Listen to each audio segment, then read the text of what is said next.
What's up, guys? In today's video, we are going to be doing a mock draft, and with 31 picks to dive into, let's dive right in. So with Carolina on the clock, and with really these first couple of picks, I don't think there's a whole lot to discuss. We're going to kind of just go right through these. So Bryce Young, I think, is the pick. The odds have really shifted over the past couple days. As I record this, he's now minus 1,200 to be the first overall pick. So very heavy favorite, and I'm glad that Carolina, I think, is making the right decision in terms of getting the best quarterback prospect. So Bryce Young is the pick for the Carolina Panthers. Next up is the Houston Texans.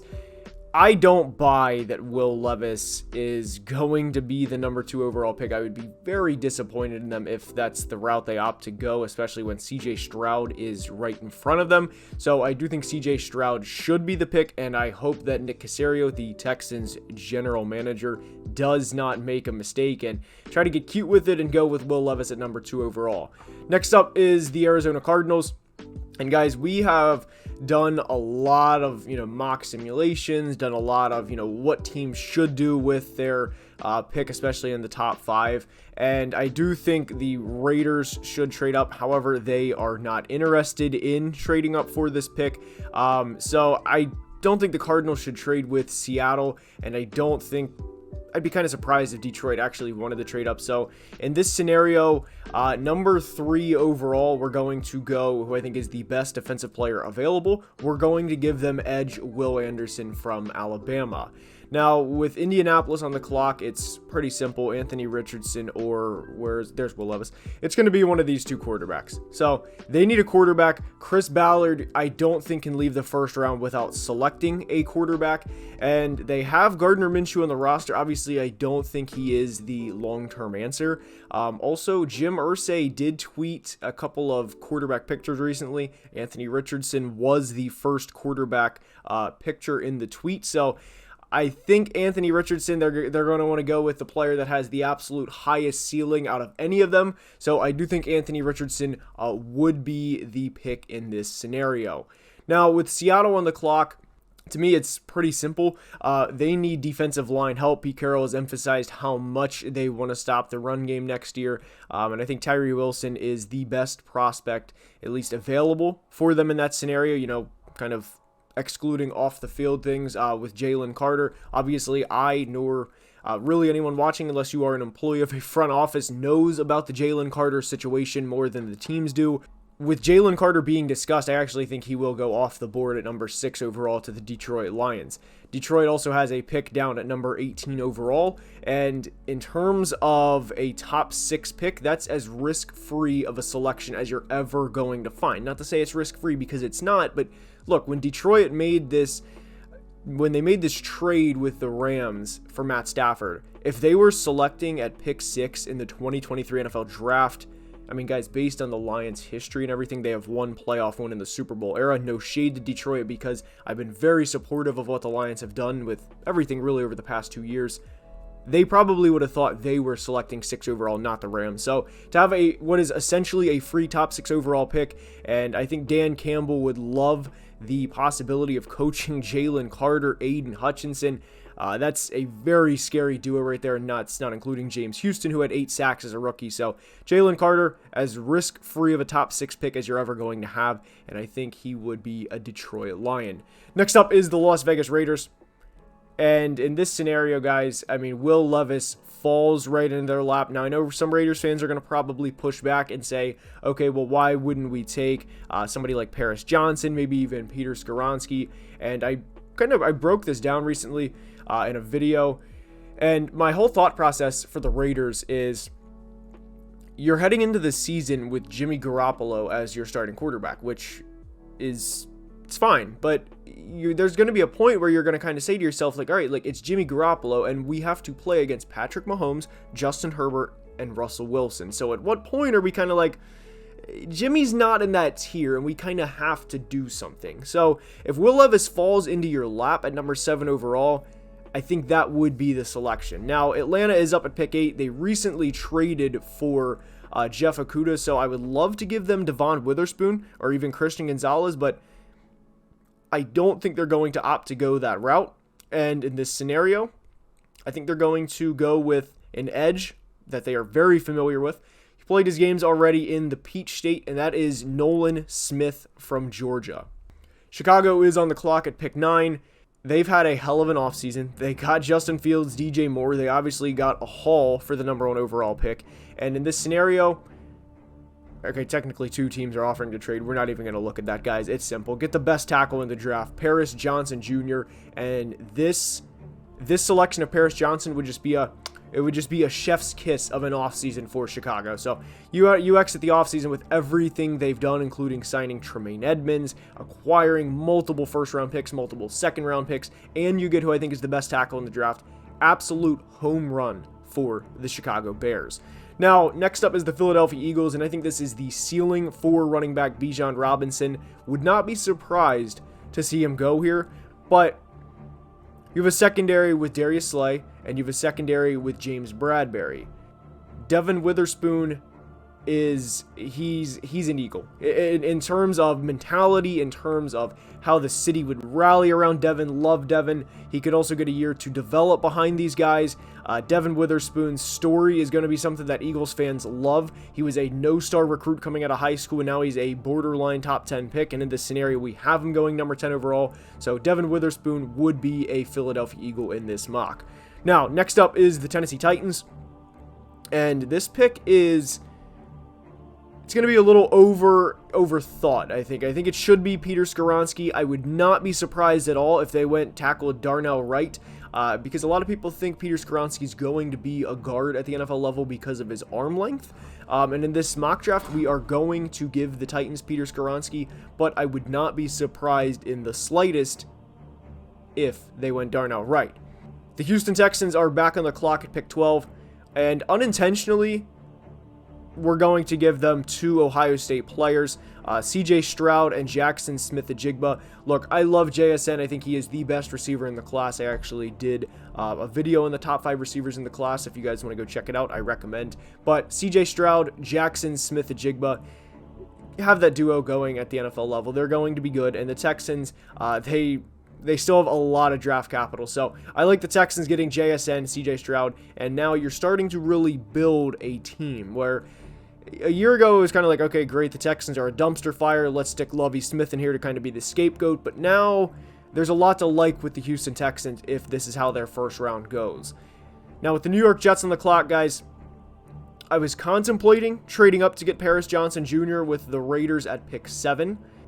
We're still going to give them a very, very good offensive tackle in Darnell Wright. It was the selection choice, to be clear, was between Darnell Wright and Broderick Jones. The Jets will more than likely deal one of their second-round picks for Aaron Rodgers. So absolutely love Darnell Wright going to the New York Jets. They had Dwayne Brown out there last year, and Dwayne played good, all things considered, but 38 years old at left tackle is something to be worried about if you're a Jets fan, just because of the age and how, Dwayne's been in the NFL since 2006, 2007 area. I mean, he's a 15, 16-year veteran, so they have to get younger at tackle. Darnell Wright is a hell of a prospect, and because they traded Elijah Moore, I still think they will select in the second round, along with acquiring Aaron Rodgers.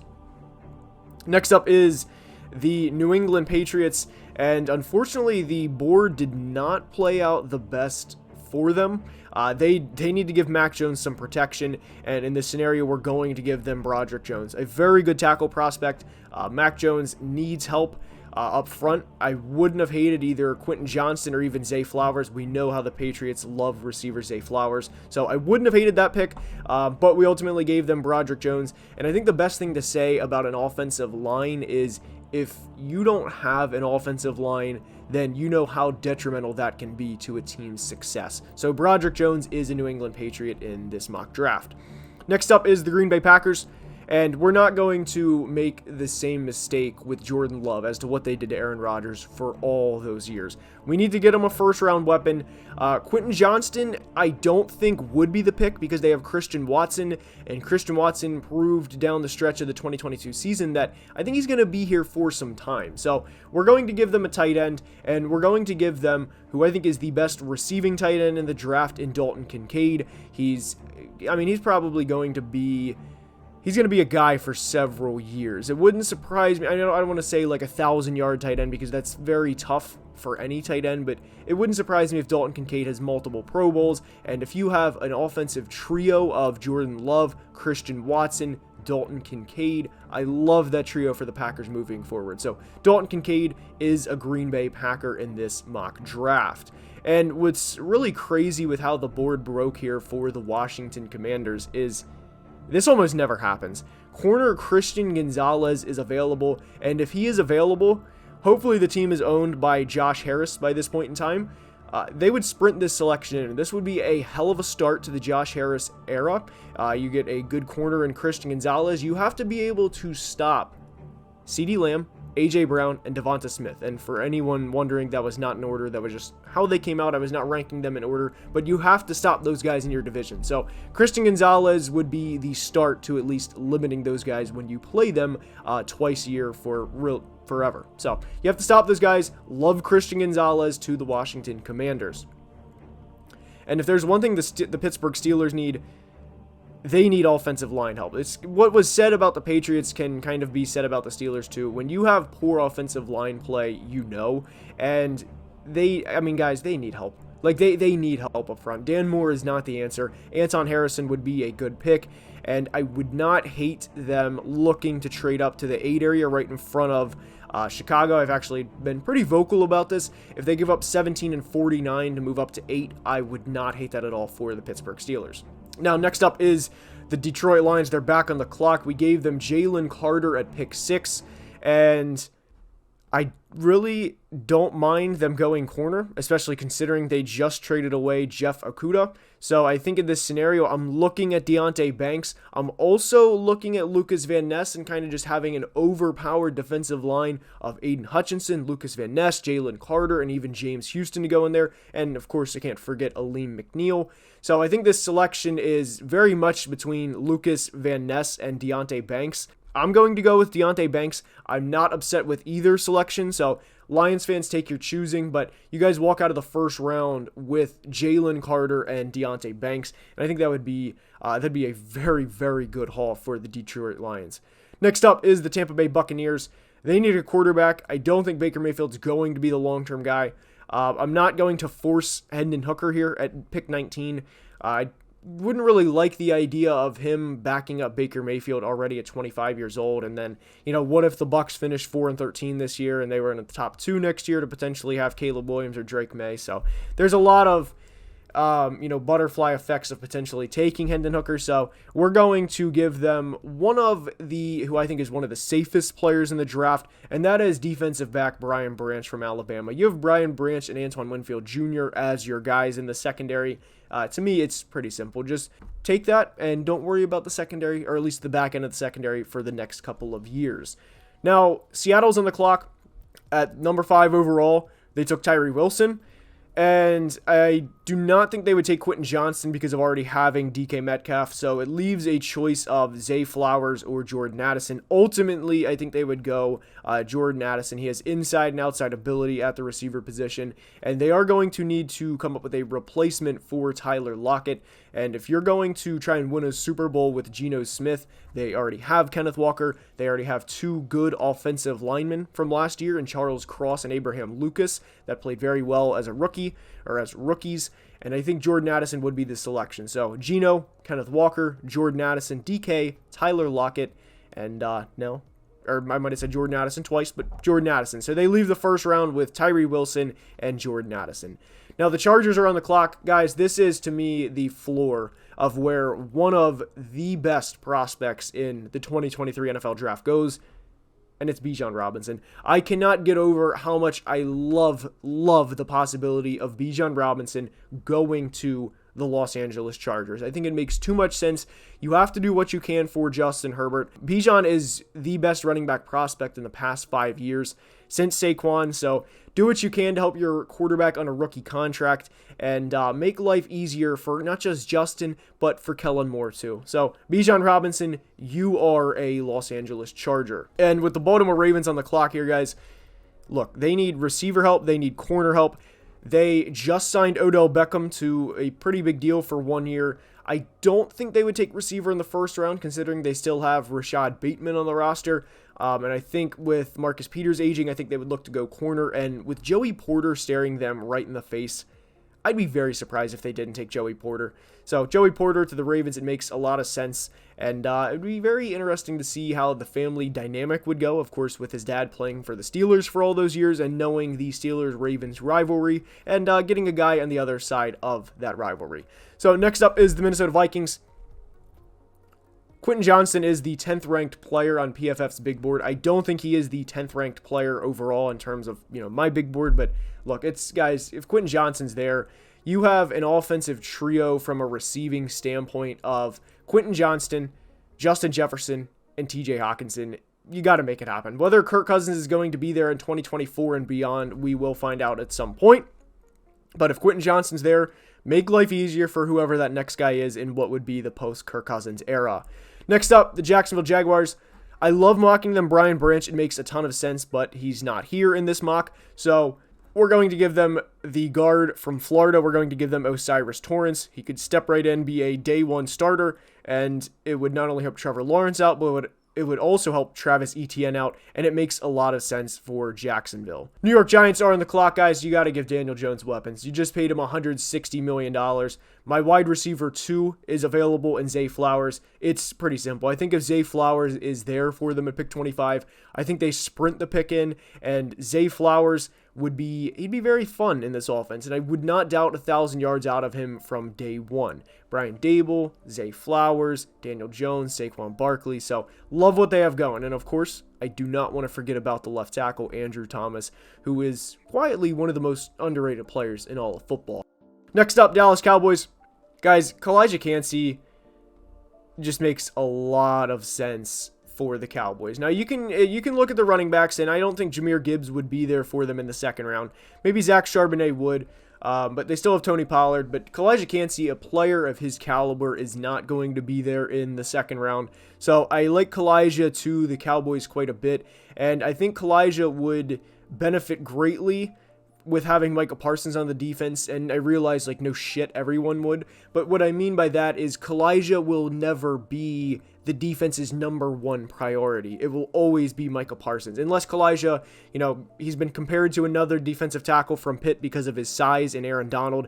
Unless Kalijah were to become that player, you wouldn't have to worry about Kalijah getting double teamed that often. Again, unless he becomes that player. And then if you would have a defense of hypothetically of an Aaron Donald light and Micah Parsons, I mean, good luck stopping those guys. So Kalijah Kancey makes a lot of sense to the Dallas Cowboys, and they could still get Zach Charbonnet in the second round. And even if they wanted to look third round, you could get somebody. I like Tank Bigsby quite a bit. Sean Tucker's a pretty underrated back. Also, I like Deuce Vaughn quite a bit. So the options for the Cowboys at running back are limitless in this class. So Kalijah Kancey to the Cowboys is a pick I like quite a bit.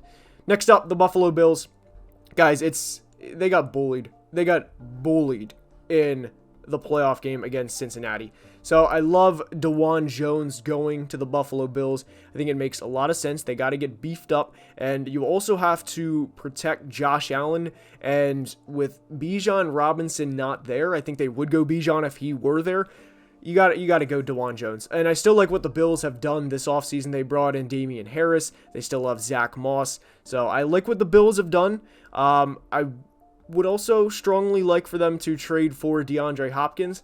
We'll see how that works out, and obviously they'd have to move some cap situations around. But DeJuan Jones is a Buffalo Bill in this mock. Next up is the Cincinnati Bengals, and a lot of people, and I've been a victim of this as well, a lot of people like mocking them Darnell Washington because of the 6th offensive lineman factor into his draft, into him being a draft prospect, which I do like, but it's hard to pass Michael Mayer. I mean, it's hard to pass how complete of a tight end prospect that Michael Mayer is, and to just say, oh, well, Darnell Washington can develop into him as a receiver. I don't think it's that simple, and when you have an offense with Jamar Chase, T. Higgins, Tyler Boyd, and Michael Mayer, guys, good luck stopping them. I mean, they obviously, nobody's the problem on that. Joe Burrow is not the problem, but they put up 20 points in the AFC Championship game last year. So do what you can to say, hey, we're going to try and score 40 every single week. Michael Mayer, he makes a lot of sense.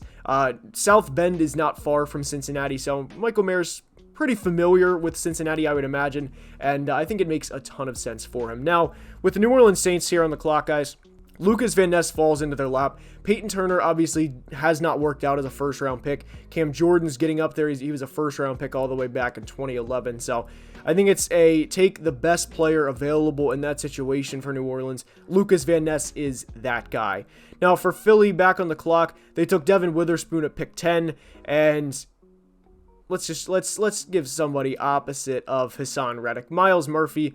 Guys, if you have a future defensive line with Jordan Davis and Myles Murphy, I love that pairing. I mean, it makes a lot of sense. And also for Philly, if you're going to win a Super Bowl, which obviously is their goal, they just paid Jalen Hurts a hell of a lot of money.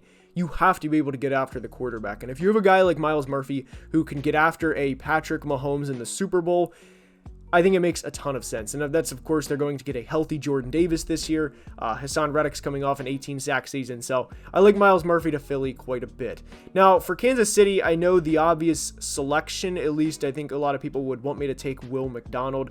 However, I would actually prefer BJ Ojulari because they have a power guy already in George Karlaftis. They got him last year, and George finished top 3 in pressures among rookies from the 2022 class. So I like BJ Ojulari as more of a finesse guy for the Kansas City Chiefs, and that will actually wrap up the first round of this mock draft.